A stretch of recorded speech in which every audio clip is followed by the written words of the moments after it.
नमस्कार दोस्तों, आज मैं आपके लिए लेकर आई हूँ हिंदी की ज़बरदस्त क्लास बहुत इंपॉर्टेंट होने वाली है क्योंकि इस क्लास में हमने हिंदी के हर टॉपिक से क्वेश्चन को उठा रखे हैं। तो क्लास आपके लिए बहुत इंपॉर्टेंट होगी। क्लास को आप ध्यान से देखना और जितने भी हम क्वेश्चन करेंगे हर एक क्वेश्चन का आंसर आपको कॉमेंट बॉक्स में देना है और आपको देखना है कि आपकी तैयारी, हिंदी की तैयारी कैसी है। ठीक है, तो हर क्वेश्चन का आंसर आपको कॉमेंट बॉक्स में देना है। तो जल्दी जल्दी हम सभी के सभी क्वेश्चन हम करेंगे, ज़्यादा टाइम हम लेंगे नहीं क्योंकि हमारे पास टाइम बहुत कम है और डिटेल के साथ भी हम ज़्यादा नहीं पढ़ेंगे क्योंकि टाइम हमारे पास बहुत कम है। डिटेल हम नहीं पढ़ेंगे, सीधा हम क्वेश्चन करेंगे। ठीक है, तो चलिए हम देखते हैं हमारा पहला क्वेश्चन क्या है। क्वेश्चन को पढ़ो और जल्दी से कमेंट बॉक्स में आंसर दो। क्या क्वेश्चन है कि निम्नलिखित में से बताइए कि नवीन विकसित ध्वनियाँ कौन सी है। हिंदी की क्लास हो रही है, हमारी इंपॉर्टेंट क्लास होगी ये। पहला क्वेश्चन भी बहुत ही ज़्यादा इंपॉर्टेंट है कि निम्नलिखित में से बताइए कि नवीन विकसित ध्वनियाँ कौन सी है। नवीन विकसित ध्वनियाँ कौन सी है, तो वो हो जाएगा ख और ग। कौन सी है? ख और ग। ये कौन क्या है? नवीन विकसित ध्वनियां है। ऑप्शन नंबर ए इस क्वेश्चन का राइट आंसर हो जाएगा। अगला क्वेश्चन देखिए हमारा क्या है, निम्नलिखित में से कौन सा घोष वर्ण है। क्या है? घोष वर्ण बताना है इनमें से आपका कौन सा। जल्दी से आंसर दो कमेंट बॉक्स में, तो वो हो जाएगा आपका मैं। क्या है? जो मैं है ना, वो कौन सा वर्ण है? घोष वर्ण है। ऑप्शन नंबर सी इस क्वेश्चन का राइट आंसर हो जाएगा। अगला क्वेश्चन देखिए हमारा क्या है कि कौन सा अमानक वर्ण है।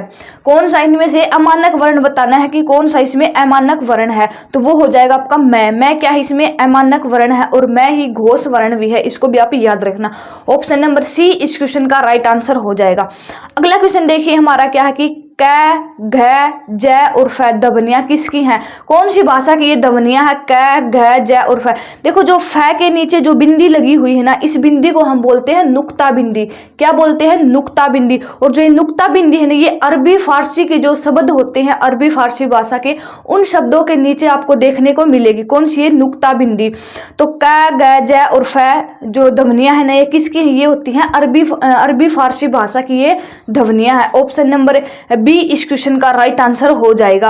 अगला क्वेश्चन देखिए हमारा, जो संस्कृत भाषा है ना, इस भाषा से हिंदी भाषा का भी जन्म हुआ है। इसको भी आप याद रखना। देखो संस्कृत से भाषा से हुआ है पाली भाषा का जन्म, पाली से हुआ प्राकृत भाषा का जन्म और प्राकृत से किस भाषा का जन्म हुआ है, तो वो हुआ है अपभ्रंश का। और अपभ्रंश से शौरसेनी का और शौरसेनी से हमारी हिंदी भाषा का जन्म हुआ है।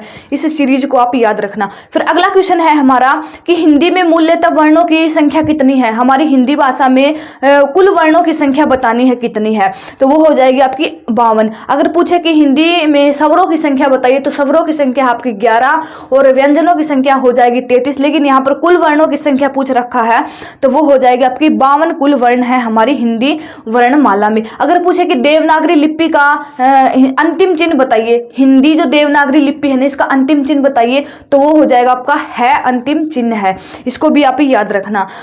ऑप्शन नंबर सी इस क्वेश्चन का राइट आंसर हो जाएगा। अगला क्वेश्चन देखिए हमारा क्या है, जो अक्षय ध्वनि है ना, ये किसके अंतर्गत आती है। जो क्षय ध्वनि है ये किसके अंतर्गत आती है, जल्दी से इसका आंसर कमेंट बॉक्स में दो, तो ये हो जाएगा आपका संयुक्त वर्ण। क्या है ये? संयुक्त वर्ण। संयुक्त वर्ण वे होते हैं जो दो वर्णों से मिलकर बने होते हैं, 2 या 3 वर्णों से मिलकर बने होते हैं, संयुक्त वर्ण कहलाते हैं। जो क्षय है ना, ये कौन सा है? ये संयुक्त वर्ण है। ऑप्शन नंबर सी इस क्वेश्चन का राइट आंसर हो जाएगा।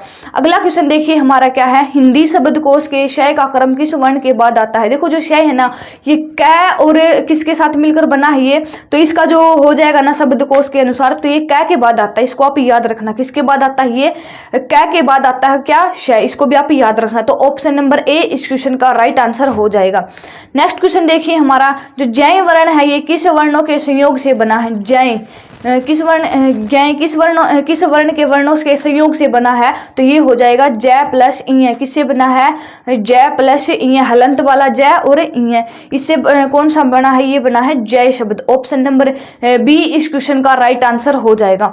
नेक्स्ट क्वेश्चन देखिए हमारा क्या है और इसका आंसर हमें कमेंट बॉक्स में दीजिए कि अघोष वर्ण कौन सा है। क्या क्वेश्चन है? अघोष वर्ण बताना है आपको। इनमें से अघोष वर्ण कौन सा है, तो अघोष वर्ण हो जाएगा आपका श। क्या है? अघोष वर्ण है। और श तीनों श और है ना, वो संघर्षी व्यंजन भी है, इनको भी आप याद रखना।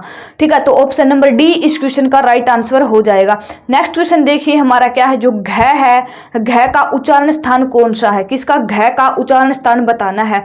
जो क वर्ग में आता है ये घ, तो क वर्ग किससे बोला जाता है, तो आप कहोगे जी ये बोला जाता है कंठ से, तो घ किसका हो जाएगा, ये कंठ का उच्चारण है। ऑप्शन नंबर बी इस क्वेश्चन का राइट आंसर हो जाएगा। नेक्स्ट क्वेश्चन देखिए हमारा क्या है, अब 10 क्वेश्चन आपके संधि से आएंगे। ठीक है, तो जल्दी से इसका संधि विच्छेद कीजिए और हमें इसका आंसर कमेंट बॉक्स में दीजिए। निरर्थक का सही संधि विच्छेद है, क्या है, निरर्थक का सही संधि विच्छेद है। जो निरर्थक है ना, ये कौन सी संधि है, ये हो जाएगी आपकी विसर्ग संधि। और इसका जो अगर हम बात करें किसी संधि विच्छेद की, तो इसका संधि विच्छेद हो जाएगा निह प्लस अर्थक, निह धन अर्थक क्या हो जाएगा, इसका सही संधि विच्छेद हो जाएगा। ऑप्शन नंबर सी इस क्वेश्चन का राइट आंसर हो जाएगा। नेक्स्ट क्वेश्चन देखिए हमारा क्या है कि धरेश का सही संधि विच्छेद कीजिए, धरेश का संधि विच्छेद कीजिए और कमेंट बॉक्स में इसका आंसर दीजिए। तो धरेश का सही संधि विच्छेद क्या हो जाएगा, वो हो जाएगा आपका धरा धन ईस, क्या हो जाएगा, धरा धन ईस धरेश। ऑप्शन नंबर सी इस क्वेश्चन का राइट आंसर हो जाएगा। अगला क्वेश्चन देखिए हमारा क्या है, निराशा का सही संधि विच्छेद कीजिए। निराशा है ना, ये कौन सी संधि है, ये हो जाएगी आपकी विसर्ग संधि। तो इसका सही संधि विच्छेद कीजिए, क्या होगा, निराशा का सही संधि विच्छेद हो जाएगा निह धन आशा, क्या हो जाएगा, निह धन आशा निराशा। ऑप्शन नंबर सी इस क्वेश्चन का राइट आंसर हो जाएगा। नेक्स्ट क्वेश्चन देखिए हमारा क्या है कि महोषण का सही संधि विच्छेद कीजिए। जो महोषण शब्द है इसका संधि विच्छेद करना है, महोषण का संधि विच्छेद हो जाएगा महाधन उषण, क्या हो जाएगा, महाधन उषण महोषण। ऑप्शन नंबर डी इस क्वेश्चन का राइट आंसर हो जाएगा।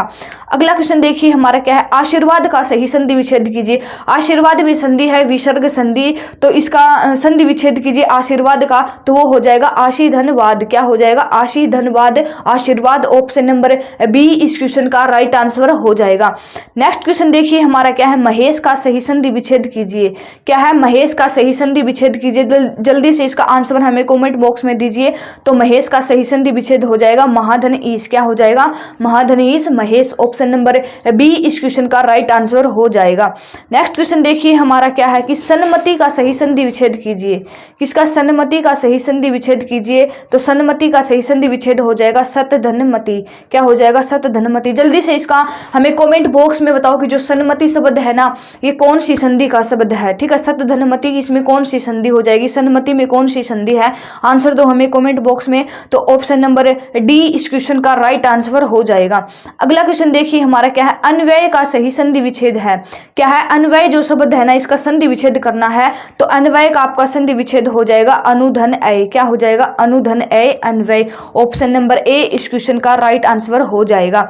नेक्स्ट क्वेश्चन देखिए हमारा क्या है, नेक्स्ट क्वेश्चन है हमारा, परोपकार में प्रयुक्त संधि का नाम बताइए। देखो जो परोपकार है ना, इसमें गुण संधि है। परोपकार में कौन सी संधि है, गुण संधि। तो ऑप्शन नंबर बी इस क्वेश्चन का राइट आंसर हो जाएगा। अगला क्वेश्चन देखिए हमारा, और जल्दी से इसका आंसर कमेंट बॉक्स में दीजिए कि निम्न में से कौन सा शब्द स्वर संधि का उदाहरण है। इनमें से वो कौन सा शब्द है जो स्वर संधि का उदाहरण है। तो वो हो जाएगा आपका मनवंतर, क्या हो जाएगा, मनवंतर किसका उदाहरण है, स्वर संधि का उदाहरण है। ऑप्शन नंबर डी इस क्वेश्चन का राइट आंसर हो जाएगा। जल्दी जल्दी हम क्वेश्चन को करेंगे। ठीक है, तो नेक्स्ट क्वेश्चन क्या है हमारा, प्रतिकूल शब्द में कौन सा उपसर्ग है। 10 क्वेश्चन उपसर्ग और प्रत्यय से भी हैं, तो इसका आंसर दीजिए हमें कमेंट बॉक्स में कि प्रतिकूल शब्द में कौन सा उपसर्ग है। तो प्रतिकूल, देखो जो उपसर्ग होते हैं ना, ये शब्द से पहले जुड़ते हैं और प्रत्यय होता है वो शब्द के बाद में जुड़ता है। तो उपसर्ग बताना है, शब्द से पहले जुड़ेगा। तो प्रतिकूल में कौन सा उपसर्ग हो जाएगा, वो हो जाएगा आपका प्रति उपसर्ग, क्या हो जाएगा, प्रति उपसर्ग इसमें हो जाएगा। ऑप्शन नंबर डी इस क्वेश्चन का राइट आंसर हो जाएगा। अगला क्वेश्चन देखिए हमारा कि कौन सा उपसर्ग आचार शब्द से पूर्व लगने पर उसका अर्थ जुलम हो जाता है। कि वो इसमें से कौन सा शब्द हम जोड़े कि जो आचार में कौन सा शब्द जोड़े उसका अर्थ मतलब लगने से उसका जुलम हो जाएगा। ठीक है, तो वो हो जाएगा आपका अति। अति से बनता है अत्याचार, और अत्याचार को हम जुल्म भी कह देते हैं। ठीक है, अत्याचार को हमें जुल्म भी कह देते हैं कि अत्याचार कर रहा है, बड़ा जुल्म कर रहा है इसके ऊपर। ठीक है, तो ऑप्शन नंबर बी इस क्वेश्चन का राइट आंसर हो जाएगा। नेक्स्ट क्वेश्चन है हमारा, निम्न में से कौन सा शब्द कृदंत प्रत्यय से बना हुआ है। कृदंत प्रत्यय से कौन सा शब्द बना हुआ है, जल्दी से इसका आंसर हमें कॉमेंट बॉक्स में दो। तो वो हो जाए आपका बिकाऊ। बिकाऊ शब्द किससे बना हुआ है, कृदंत प्रत्यय से बना हुआ है। ऑप्शन नंबर नंबर बी इस क्वेश्चन का राइट आंसर हो जाएगा। अगला क्वेश्चन देखिए और आंसर बताइए हमें क्या है कि किस शब्द में आवा प्रत्यय नहीं है। आपको बताना है कि किस शब्द में आवा प्रत्यय नहीं है। प्रत्यय किस में जुड़ते हैं, शब्द के अंत में जुड़ते हैं। दिखावा, दिखावा में भी आवा प्रत्यय, चढ़ावा में भी है, भुलावा में भी है, लेकिन जो लावा है ना इसमें प्रत्यय नहीं है, इसमें आवा प्रत्यय नहीं है। तो ऑप्शन नंबर सी इस क्वेश्चन का राइट आंसर हो जाएगा। अगला क्वेश्चन देखिए हमारा क्या है कि इनमें से कौन सा शब्द समूहवाचक प्रत्यय नहीं है। आपको बताना है कि वो कौन सा शब्द है जो समूहवाचक प्रत्यय का उदाहरण नहीं है या फिर समूहवाचक प्रत्यय नहीं है। क्या लोग, गण, वर्ग या फिर प्रेस। तो आपको होगा जी वे जो प्रेस है ना ये समूहवाचक प्रत्यय नहीं है। ऑप्शन नंबर डी इस क्वेश्चन का राइट आंसर हो जाएगा। अगला क्वेश्चन देखिए हमारा क्या है कि व्यवस्था से पूर्व कौन सा उपसर्ग लगाए कि उसका अर्थ विपरीत हो जाए। ठीक है, कि जो व्यवस्था है ना इसमें हम कौन सा शब्द लगाएं कि उसका अर्थ उल्टा हो जाए। जैसे कि व्यवस्था, अव्यवस्था, तो कौन सा लगा, इसमें अ उपसर्ग लगा। कौन सा लगा, अ उपसर्ग। ऑप्शन नंबर ए इस क्वेश्चन का राइट आंसर हो जाएगा। अगला क्वेश्चन देखिए हमारा क्या है, निम्न में से किस शब्द में प्रत्यय का प्रयोग हुआ है। वो कौन सा शब्द है जिसमें प्रत्यय का प्रयोग हुआ है। अलख, विकल, पुलक, धनिक। तो धनिक में कौन सा प्रत्यय है, इक प्रत्यय है। ऑप्शन नंबर डी इस क्वेश्चन का राइट आंसर हो जाएगा। अगला क्वेश्चन देखिए हमारा क्या है, अगला क्वेश्चन है हमारा कि निम्न में से किस शब्द में प्रत्यय लगा हुआ है। वो कौन सा शब्द है जिसमें प्रत्यय लगा हुआ है। सागर, नगर, अगर मगर या फिर जादूगर। तो आपको होगी जी जादूगर। जादूगर में क्या लगा हुआ है, प्रत्यय लगा हुआ है। ऑप्शन नंबर डी इस क्वेश्चन का राइट आंसर हो जाएगा। अगला क्वेश्चन है किस शब्द में उपसर्ग का प्रयोग हुआ है। वो कौन सा शब्द है जिसमें उपसर्ग का प्रयोग हुआ है। तो उपसर्ग का प्रयोग उपकार में हुआ है, लाभदायक, पढ़ाई या फिर अपनापन। तो आपको होगी जी जो उपकार है ना इसमें किसका प्रयोग हुआ है, इसमें उपसर्ग का प्रयोग हुआ है। ऑप्शन नंबर ए इस क्वेश्चन का राइट आंसर हो जाएगा। नेक्स्ट क्वेश्चन है हमारा, अनुवाद में प्रयुक्त उपसर्ग कौन सा है। अनुवाद में कौन सा प्रयुक्त उपसर्ग है। तो अनुवाद में हो जाएगा आपका अनु उपसर्ग। कौन सा उपसर्ग है, अनु उपसर्ग अनुवाद शब्द में है। ऑप्शन नंबर डी इस क्वेश्चन का राइट आंसर हो जाएगा। अगला क्वेश्चन देखिए, मुख दर्शन में कौन सा समास है। क्या है, मुख दर्शन में कौन सा समास है। तो मुख का दर्शन कौन सा है, संबंध तत्पुरुष समास है। मुख का दर्शन संबंध तत्पुरुष समास है। तो ऑप्शन नंबर बी इस क्वेश्चन का राइट आंसर हो जाएगा। क्या इसमें तत्पुरुष समास है। नेक्स्ट क्वेश्चन देखिए हमारा क्या है, नेक्स्ट क्वेश्चन है कि कौन सा शब्द बहुव्रीहि समास का सही उदाहरण है। बहुव्रीहि समास का सही उदाहरण कौन सा है। तो वो हो जाएगा आपका पंचानन। 5 है आनंद जिसके, क्या हो जाएगा, पंचानन। ऑप्शन नंबर सी इस क्वेश्चन का राइट आंसर हो जाएगा। अच्छा, त्रिभुवन में कौन सा समास है। तो त्रिभुवन, देखो इसमें पहले ही यहाँ पर संख्या दिखाई दे रही है। तो जो संख्यावाची होता है ना वो कौन सा होता है। तो वो होता है आपका द्विगु समास। इसको भी आप याद रखना। अगला क्वेश्चन है, निशाचर में कौन सा समास है। क्या है, निशाचर में कौन सा समास है। तो निशा में विचरण करने वाला, क्या है, निशा होती है रात में विचरण करने वाला अर्थात राक्षस। तो निशाचर में आपका समास हो जाएगा निशा में विचरण करने वाला अर्थात राक्षस। किसी तीसरे की ओर इशारा कर रहा है, तो किसी तीसरे की ओर इशारा करे तो वो हो जाएगा आपका बहुव्रीहि समास। क्या हो जाएगा, बहुव्रीहि समास। जो अव्ययी भाव समास होता है ना ये उपसर्ग का समास होता है, उपसर्ग वाला समास होता है। और कर्मधारय समास क्या होता है, ये विशेष विशेषण वाला, उपमेय उपमान वाला समास होता है। और बहुव्रीहि समास में किसी तीसरे पद की ओर इशारा करता है, जैसे कि निशाचर निशा में विचरण करने वाला अर्थात राक्षस। नेक्स्ट क्वेश्चन है हमारा, चौराहा में कौन सा समास है। क्या है, चौराहा में कौन सा समास है। जल्दी से हमें इसका आंसर दो कमेंट बॉक्स में। तो चौराहा में देखो 4 राहों का समूह, क्या होता है, 4 राहों का समूह। जहां पर संख्या की बातें हो रही हैं तो उसमें हो जाएगा आपका द्विगु समास। कौन सा हो जाएगा, द्विगु समास। तो चौराहा में 4 राहों का समूह। अब देख लो यहाँ पर द्विगु समास कहाँ है। तो वो हो जाएगा आपका ऑप्शन नंबर डी इस क्वेश्चन का राइट आंसर हो जाएगा। नेक्स्ट क्वेश्चन देखिए हमारा क्या है कि 10 मुख में कौन सा समास है। क्या है, 10 मुख में कौन सा समास है। 10 है मुख जिसके, कौन सा समास है इसमें 10 मुख में। जल्दी से हमें इसका आंसर कमेंट बॉक्स में जल्दी से बताओ कि 10 मुख में कौन सा समास है। 10 है मुख जिसके अर्थात रावण। तो ऑप्शन नंबर बी इस क्वेश्चन का राइट आंसर हो जाएगा। किसी तीसरे की ओर इशारा कर रहा है। नेक्स्ट क्वेश्चन देखिए हमारा क्या है, सुपुरुष में कौन सा समास है। क्या है, सुपुरुष में समास बताओ जल्दी से। सुपुरुष में कौन सा समास है। तो सुपुरुष में हो जाएगा आपका कर्मधारय समास। कौन सा समास है, कर्मधारय समास हो जाएगा। किसकी विशेषता बता रहा है, ये पुरुष की विशेषता बता रहा है। तो जो विशेषता या विशेषण विशेष वाला समास कौन सा होता है, वो होता है आपका कर्मधारय समास। तो ऑप्शन नंबर सी इस क्वेश्चन का राइट आंसर हो जाएगा। अगला क्वेश्चन देखिए हमारा, विशेषण और विशेष्य के योग से कौन सा समास बनता है। है। उपमेय उपमान वाला समास भी हम कहते हैं। तो अब तो इसका आंसर कमेंट बॉक्स में बताओ। तो विशेषण विशेष्य वाला समास हो जाएगा आपका कर्मधारय समास। कौन सा हो जाएगा? कर्मधारय समास। और जो द्वंद्व समास होता है इसमें योजक चिन्ह वाला समास होता है, जैसे कि माता पिता, इसका अगर हमें सही समास से विग्रह करेंगे तो माता और पिता, ठीक है, भाई बहन, भाई और बहन। जो योजक चिन्ह वाला समास होता है वो कौन सा होता है? वो होता है द्वंद्व समास। और जो संख्यावाची समास होता है वो होता है आपका द्विगु समास। तो ऑप्शन नंबर सी इस क्वेश्चन का राइट आंसर हो जाएगा। जो कर्मधारय समास है ना ये तत्पुरुष समास से ही निकला है, इसको भी आप याद रखना। द्विगु समास और जो कर्मधारय समास वो तत्पुरुष समास से निकले हैं। नेक्स्ट क्वेश्चन है हमारा कि निम्न में से एक शब्द में द्विगु समास का चयन कीजिए। कौन सा जो समास है जिसमें द्विगु समास है? तो वो हो जाएगा आपका सप्ताह शब्द। सप्ताह यानी कि 7 दिनों का समाहार, 7 दिनों का समाहार यानी कि सप्ताह। ऑप्शन नंबर सी इस क्वेश्चन का राइट आंसर हो जाएगा। अगला क्वेश्चन देखिए हमारा क्या है, किस समास के दोनों शब्दों के समानाधिकरण होने पर कर्मधारय समास होता है? क्या क्वेश्चन है कि किस समास के दोनों शब्दों के समानाधिकरण होने पर कर्मधारय समास होता है? तो कौन से शब्दों के होता है? तो जल्दी से हमें इसका आंसर कमेंट बॉक्स में बताओ। तो वो होता आपका तत्पुरुष समास से। कहाँ से? तत्पुरुष समास। ऑप्शन नंबर ए इस क्वेश्चन का राइट आंसर हो जाएगा। नेक्स्ट क्वेश्चन देखिए, इसमें किसमें सही सामासिक पद है? वो कौन सा मतलब शब्द है जिसमें सही सामासिक शब्द है? तो जल्दी से हमें इसका आंसर बताइए कमेंट बॉक्स में। तो वो हो जाएगा आपका दिवारात्रि। क्या है? दिवारात्रि। और दिवारात्रि में सही सामासिक पद है। ऑप्शन नंबर बी इस क्वेश्चन का राइट आंसर हो जाएगा। अगला क्वेश्चन है हमारा कि प्रयोग की नज़र में सूक्ष्म अंतर व्यक्त करने वाले शब्द क्या कहलाते हैं? प्रयोग की नज़र में सूक्ष्म अंतर व्यक्त करने वाले शब्द क्या कहलाते हैं? तो वो हो जाएगा आपका समानार्थक शब्द। क्या कहलाते हैं? वो आपके समानार्थक शब्द कहलाते हैं। ऑप्शन नंबर बी इस क्वेश्चन का राइट आंसर हो जाएगा। अगला क्वेश्चन है हमारा यौगिक शब्द कौन सा है? देखो यौगिक शब्द होते क्या है? यौगिक शब्द होते हैं दो सार्थक शब्दों के मेल से जो शब्द बनते हैं वो होते हैं यौगिक। दो सार्थक शब्दों के मेल से जो शब्द बनते हैं वो कौन से शब्द होते हैं? वो होते हैं आपके यौगिक शब्द। ठीक है, तो इसमें बताना है कि यौगिक शब्द इनमें से कौन सा है। तो आपका जो यौगिक शब्द है ना इनमें से हो जाएगा पाठशाला। पाठ के लिए शाला। ऑप्शन नंबर बी इस क्वेश्चन का राइट आंसर हो जाएगा। जैसे कि रसोई घर, रसोई के लिए घर।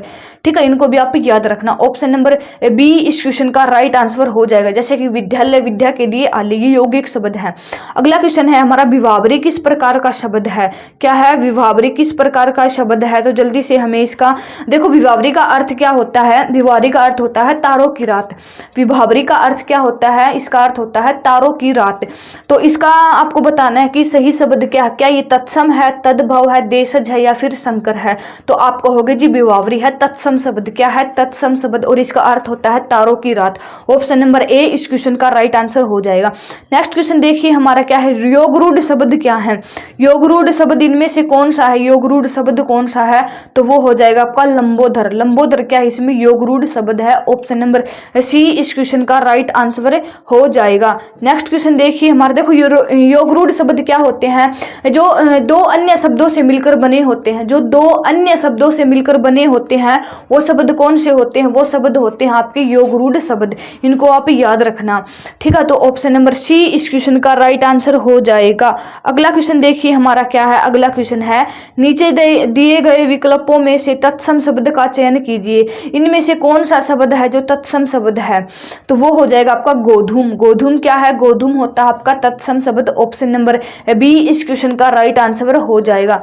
अगला क्वेश्चन है हमारा, नीचे दिए गए विकल्पों में से तद्भव शब्द का चयन कीजिए। इनमें से आपको बताना है कि जो तद्भव शब्द है ना वो कौन सा है। जल्दी से हमें इसका आंसर कमेंट बॉक्स में बताओ। तो आपको होगा जी इनमें से वो हो जाएगा जो मुंह शब्द है ना, ये कौन सा शब्द है? ये आपका तद्भव शब्द है। ऑप्शन नंबर बी इस क्वेश्चन का राइट आंसर हो जाएगा। अगला क्वेश्चन देखिए हमारा क्या है, जिस समास के कई सार्थक खंड हो सके उन्हें क्या कहते हैं?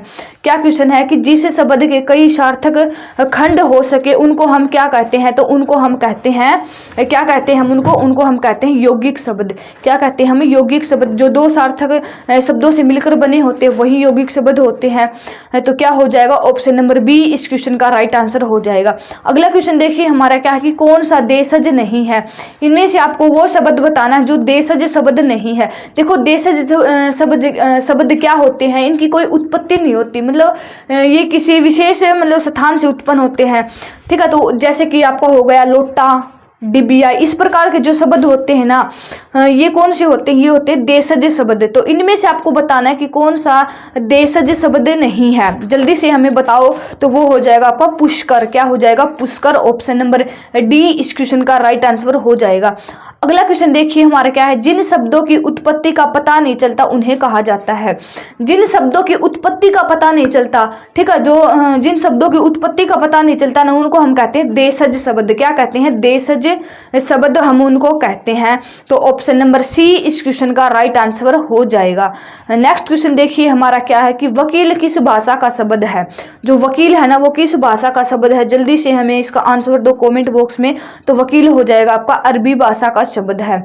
वकील किस भाषा का शब्द है? अरबी भाषा का शब्द है। अगला क्वेश्चन है हमारा, देखो दोस्तों 50 क्वेश्चन हमारे कंप्लीट हो चुके हैं। तो जल्दी से जल्दी वीडियो को आप लाइक कर दो, अपने दोस्तों को शेयर कर दो और चैनल को भी सब्सक्राइब जरूर कर दो।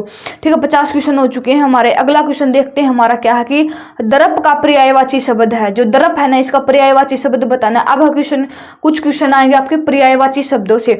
तो दर्प का पर्यायवाची शब्द हो जाएगा आपका तिरस्कार। क्या हो जाएगा? तिरस्कार। ऑप्शन नंबर ए इस क्वेश्चन का राइट आंसर हो जाएगा। अगला क्वेश्चन है हमारा, सेना का पर्यायवाची शब्द है। क्या है? सेना का पर्यायवाची शब्द कौन सा हो जाएगा? तो सेना का पर्यायवाची शब्द हो जाएगा अनिक। क्या हो जाएगा? अनिक। ऑप्शन नंबर ए इस क्वेश्चन का राइट आंसर हो जाएगा। अगला क्वेश्चन है, परसुन का पर्यायवाची शब्द है। क्या है? परसुन हम कहते हैं फूल को। ठीक है, तो परसुन का पर्यायवाची शब्द कौन सा हो जाएगा? वो हो जाएगा आपका पुष्प। क्या हो जाएगा? पुष्प परसुन का पर्यायवाची शब्द है। ऑप्शन नंबर बी इस क्वेश्चन का राइट आंसर हो जाएगा। अगला क्वेश्चन है हमारा, अमीय का पर्यायवाची शब्द नहीं है। क्या है? नहीं बताना है इसमें। अमीय का पर्यायवाची शब्द नहीं है। अमृत हम कहते हैं अमीय को, सुधा भी हम किसको कहते हैं? अमीय को। पीयूष भी हम किसको कहते हैं? अमीय को। लेकिन जो रसाल है ना, रसाल किसका पर्यायवाची शब्द है? रसाल है आपका आम का पर्यायवाची शब्द है। आम का पर्यायवाची एक शब्द हो रहा है आम्र। ठीक है, आम्र, रसाल, आम किसका पर्यायवाची शब्द है? ये आम के पर्यायवाची शब्द है। तो ऑप्शन नंबर डी इस क्वेश्चन का राइट आंसर हो जाएगा। अगला क्वेश्चन देखिए हमारा, विभावरी का पर्यायवाची शब्द है। विभावरी का अर्थ क्या होता है? तारों की रात। ठीक है, क्या होता है? तारों की रात विभावरी का मतलब अर्थ होता है। लेकिन इसका आपको बताना है कि विभावरी का पर्यायवाची शब्द बताना है। विभावरी का पर्यायवाची शब्द क्या है? तो वो हो जाएगा क्षणदा। क्या हो जाएगा? क्षणदा। ऑप्शन नंबर सी इस क्वेश्चन का राइट आंसर हो जाएगा। अगला क्वेश्चन देखिए हमारा क्या है, तरणी का पर्यायवाची शब्द है।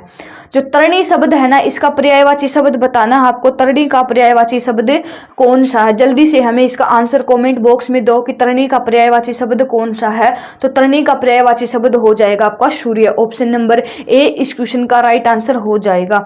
अगला क्वेश्चन है हमारा, दिनकर का पर्यायवाची शब्द कौन सा है? दिनकर हम कहते हैं सूर्य को। तो दिनकर का पर्यायवाची है सविता, दिनकर, प्रभाकर। ठीक है, ये सभी किसके हैं? सूर्य के पर्यायवाची शब्द है। निशाचर किसका पर्यायवाची शब्द है? तो निशाचर हो जाएगा आपका राक्षस। ठीक है, निशाचर का पर्यायवाची शब्द राक्षस। ठीक है, तो दिनकर है प्रभाकर। दिनकर का पर्यायवाची शब्द हो जाएगा प्रभाकर। ऑप्शन नंबर बी इस क्वेश्चन का राइट आंसर हो जाएगा। अगला क्वेश्चन है हमारा, आंख का पर्यायवाची शब्द नहीं है। क्या है? इनमें से कौन सा शब्द है जो आंख का पर्यायवाची नहीं है? तो चक्षु भी आंख है, लोचन भी आंख का पर्यायवाची, अक्षी भी, लेकिन जो दृष्टि है ना, ये आंख का पर्यायवाची शब्द नहीं है।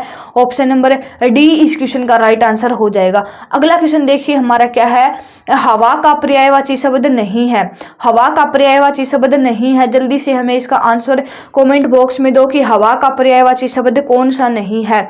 हवा का पर्यायवाची शब्द तो वो हो जाएगा आपका सलील। क्या हो जाएगा?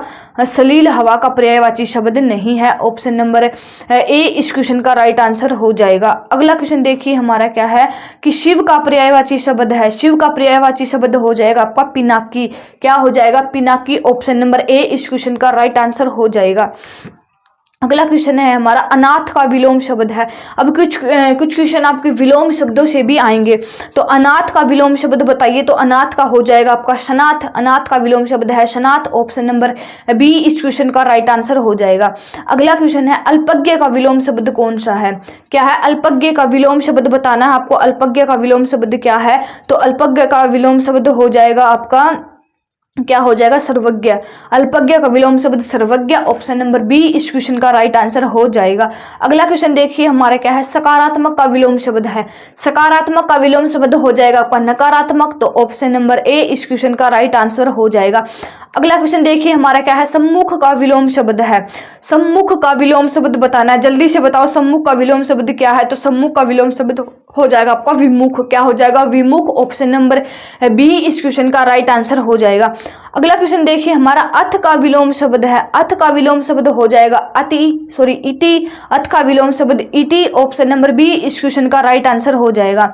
अगला है उर्वर का विलोम शब्द है। क्या है? उर्वर का विलोम शब्द है, जल्दी से हमें इसका कमेंट बॉक्स में आंसर दो। तो उर्वर का हो जाएगा ऊषर। क्या हो जाएगा? ऊषर। ऑप्शन नंबर सी इस क्वेश्चन का राइट आंसर हो जाएगा।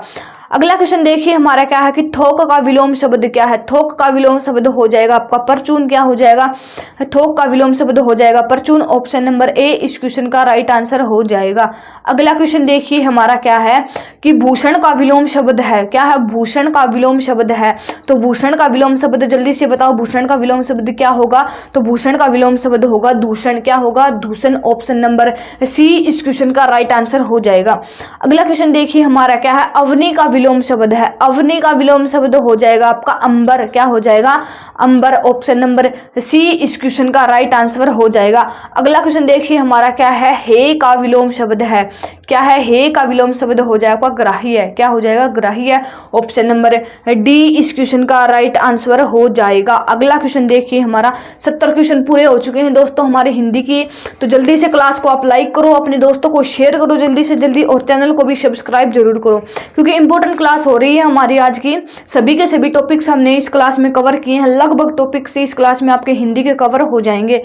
तो क्लास को आप ध्यान से देखना। अब देखो, एक शब्द जो अनेक शब्दों के लिए एक शब्द होता है ना, जिसने देश के साथ विश्वासघात किया हो, जिसने देश के साथ विश्वासघात किया हो, क्या हम उसको बागी कहेंगे, विश्वासघाती कहेंगे, देशद्रोही कहेंगे, या फिर विद्रोही कहेंगे? तो जिसने देश के साथ विश्वासघात किया हो तो वो हो जाएगा आपका देशद्रोही। क्या कहेंगे हम उसको? देशद्रोही। ऑप्शन नंबर सी इस क्वेश्चन का राइट आंसर हो जाएगा। जंगल में लगने वाली आग, जो जंगल में आग लगती है उस आग को हम क्या कहते हैं? क्या हम उसको जठरानल कहते हैं, दावानल, बड़वानल, या फिर कामानल? तो हम उसको कहते हैं दावानल। जो जंगल में आग लगती है उसको हम क्या कहते हैं? दावानल। ऑप्शन नंबर बी इस क्वेश्चन का राइट आंसर हो जाएगा। वह स्त्री जिसकी कोई संतान न हो, वह स्त्री जिसकी कोई संतान न है उसको हम कहते हैं बांझ। ऑप्शन नंबर बी इस क्वेश्चन का राइट आंसर हो जाएगा।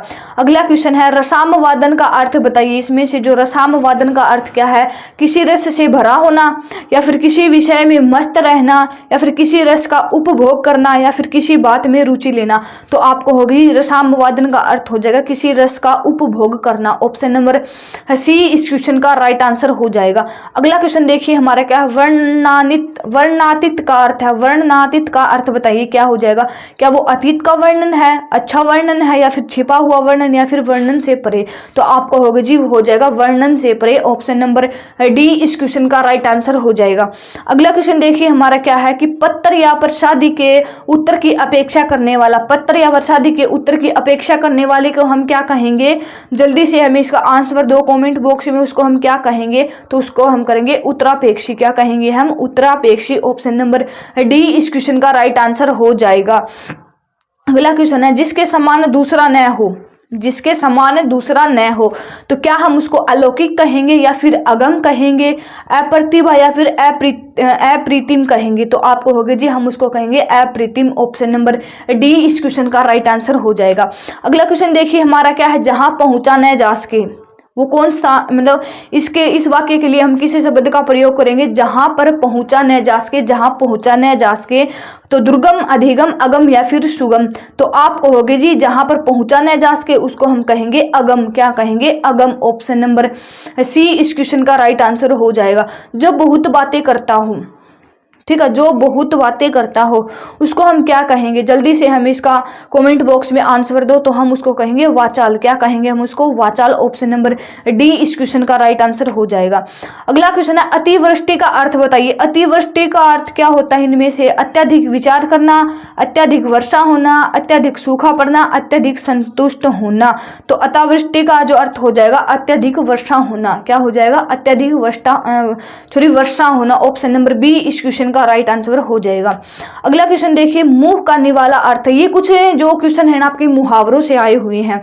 तो मुंह का निवाला का अर्थ बताइए, मुंह का निवाला, इस वाक्य का अर्थ बताइए, इस मुहावरे का अर्थ बताइए कि स्वादिष्ट एवं प्रियकर, अत्यंत प्रिय, बहुत आसान काम या फिर बहुत कठिन काम। तो जल्दी से हम इसका आंसर बताइए। तो आप कहोगे जी मुंह का जो निवाला है ना इसका अर्थ होता है बहुत आसान काम। ऑप्शन नंबर है सी इस क्वेश्चन का राइट आंसर हो जाएगा।